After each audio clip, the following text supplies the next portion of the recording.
LeBron, Luka. No Wemby. Coming in, missed the last 11 games with that left calf strain. Hopefully can play if they win this game. So here we go. First quarter, Luka, step back three, Lakers up 4. Couple possessions later, Keldon Johnson getting it going right there. He hits a 3. Spurs up 1. Under 10 seconds left, give it back to Johnson. Another 3. 13 off the bench in the first quarter. Got some bench scoring. Spurs up 9. Early second quarter. Julian Champagnie for the 3. Spurs force a timeout. They're up 17. But Doncic, he's still Luka, still does that with ease. Lakers still in it.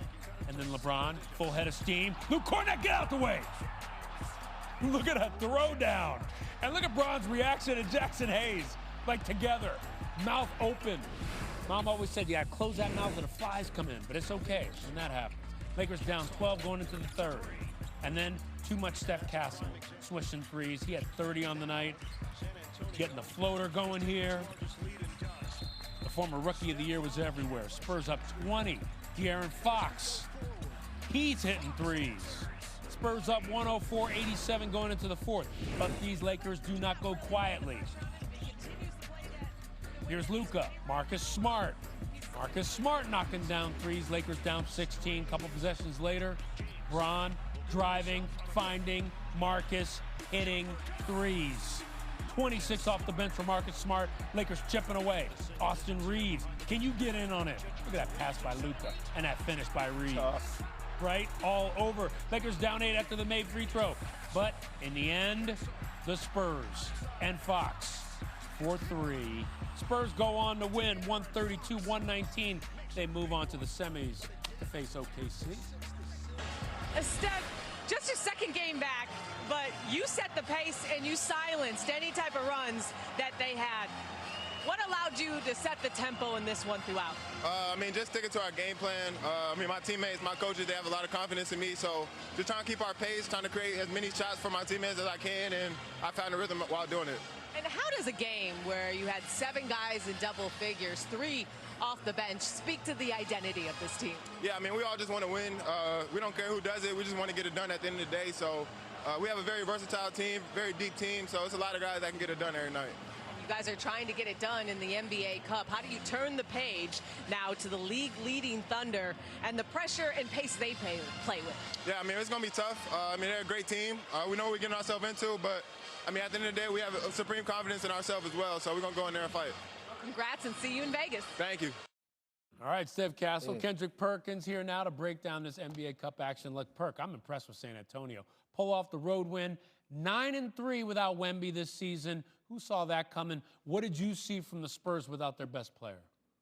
Well, one, I saw the depth is showed out tonight. The speed of the perimeter players and the ability for so many guys that, around the perimeter to make plays, not only for themselves, but for others. I already knew that this kid, Dylan Harper, was going to be special. He came in tonight, had 13 points off the bench. But the growth of Stephon Castle, right? The maturity to be able to go out there and get his and get 30 and have 6 assists, making guys around him better. And then we saw Keldon Johnson. He come in, he was in double figures off the bench. I was impressed with the depth. I was impressed with the style of play. I was impressed with the trust that they have in one another. When you look at it, 25 assists, and they shot, 50%, 45%, from the three-point line. Yeah, and by the way, Wemby, he's been doing 5-on-5s for the last couple practices. It's going to get scary. Working his way back. Hopefully, maybe be there to play OKC on Saturday for the semis. That could be incredible. Now, meanwhile, the Lakers, they dropped 3 of their last 5. Despite the loss, we saw LeBron turn back Father Time. He had that poster over Luke Cornett. What do you make of this 40-year-old? Well, I'm jealous because he's still doing this, and I'm doing the second part of my life and my second career. But we know Bron has this in him every now and then, but we can't expect this every night. But guess what?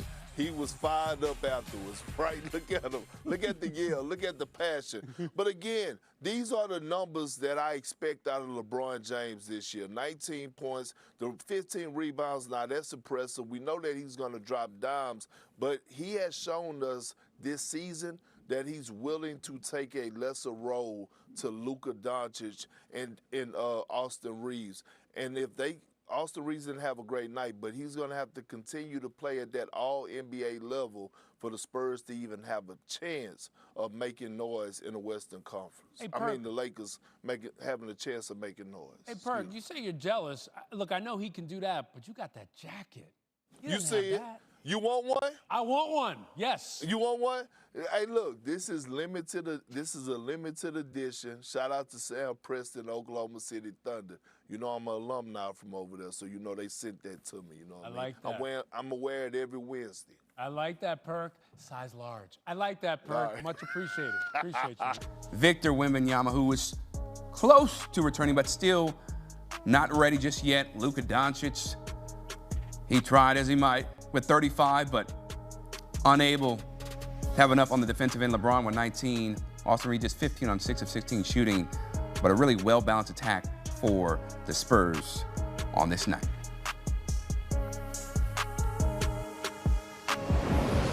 Time now to bring in CBS Sports NBA analyst John Gonzalez for the last two quarterfinal games. We'll start with the Spurs and Lakers. And John, this San Antonio team, we know they're not playing at full strength, right? And the way they looked on this night, the West should look out, right? Because it wasn't like it was just one player dominating. Everybody had their hand in this win where they could not be stopped on offense. Yeah, they've been really good. I mean, you expected, or at least I expected, that they'd have a little bit of a fall off with Victor Wembanyama out of the lineup. That's what happened last year, Chris. This year, though, without Victor Wembanyama, including tonight, they're 9-3. This is a really good team. I mean, Mitch Johnson has done an excellent job, as you mentioned, spreading the ball around, sharing the love. They had 6 players in double figures tonight, led by Stephon Castle, who went for a double-double with 6 assists. De'Aaron Fox put up 20. Mitch Johnson was mic'd up in today's game, Chris, and he kept telling them, push the pace, right? They're fast, they're long, they're athletic, they're young, and they were just too much offensively, and especially on the break, for the Lakers. And that bench scoring, there's a big difference between these two teams when you're talking about how many players are involved with the Spurs. They get their entire bench involved. They outscored the Lakers bench by 20 tonight, 48-28. And the only reason why the Lakers were even in reaching distance of the bench scoring was because Marcus Smart was unconscious and had 26 points. If it wasn't for Marcus Smart, this game would have been an even bigger blowout than it was. So the Lakers got into it a little bit in the fourth quarter of it. That was a total team effort. A little bit of a cliche there, but really true for the Spurs. They looked excellent tonight. No, they look great. Perhaps they could give OKC a test. Now, before we get to that matchup, LeBron James, that dunk on Luke Cornett in the second quarter, what went through your mind when you saw him go up and posterize the 30-year-old like it was nothing, man? He's 40 years old. Poor Luke Cornett. He was in the wrong place at the wrong time there. You see LeBron screaming in his face afterwards, adding insult to injury. Hey, LeBron had a good game tonight, right? And I mean, he's 40 years old, Chris. In just a few weeks, he's going to be 41. And I know that everybody keeps saying, well, you know, time waits for no man, and Father Time comes for everybody. Does it? For this guy, you got to ask whether or not that's actually true, and how much longer he can play is really going to be up to him, even when his athleticism really, truly drops off. And we saw in tonight's game and in this season so far since he's been back from injury from the sciatica that it hasn't really changed much in terms of his athleticism. Even when it does, though, again, he goes for 19, 15, and 8. The other night, he had 11 assists. I mean, he can distribute, he can rebound, he can push the pace, he can still get those chase down blocks.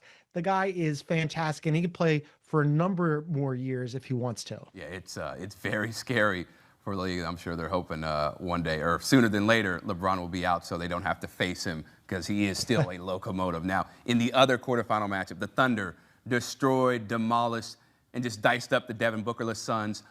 A 49-point win, to tie for the best 25-game start to a season, going along with the Golden State Warriors when they won 73 games and only lost 9.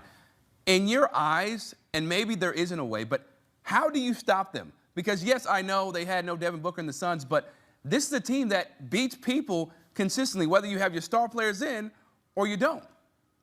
Yeah, there's no flaws with this team. There's no weaknesses, Chris. As you mentioned, they're 24-1, tied for the best start through 25 games in NBA history. They have the 5th best offensive rating, and they're the #1 defense in the NBA, again, for the second year by a mile. They improved on last year's #1 mark by a significant margin. Here's the other thing here, Chris.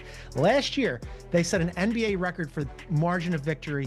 They beat their opponents on average by just under 13 points per game. That was the most that had ever happened in NBA history. Chris, they're blowing that number out of the water. They're beating opponents by an average of 17.5 points per game. That includes tonight's blowout where they beat the Suns, the poor Suns, by 49 points, Chris. I mean, you look up and down this roster. It's not just SGA, the MVP from last year. He's been fantastic. Of course, he had 28 points in 27 minutes tonight. Jalen Williams, he's back. Chet Holmgren, he goes for 24 and 8 tonight in just 25 minutes. He might be the defensive player of the year, Chris. Then you look on the perimeter. That defense, this is why they're so difficult to beat, because it's not just how many different ways they can beat you offensively. In certain situations where the offense isn't clicking, well, good luck, because that defense always does, right? They guard two-way man on the perimeter. You're looking at SGA, Jalen Williams, Kason Wallace, Lou Dort. Here comes Alex Caruso off the bench. Then they've got that extra offense when they need it off the bench with AJ Mitchell and Aaron Wiggins. There's no holes in this team's game. You said, how do you beat them? Only one team has. That was the Portland Trailblazers, and that was on a night when they didn't have Jalen Williams and Lou Dort. So, like, good luck. I guess you just hope that all their starters are going to be out. So are you saying, like, why even bother playing for the Spurs, right? Do they have a chance even if Victor Wembanyama is able to play in this game? I know anything can happen, so let's not disrespect these teams. But the way they're playing, I don't know if the Spurs are going to be able to win. Like, hang with them. What do you think?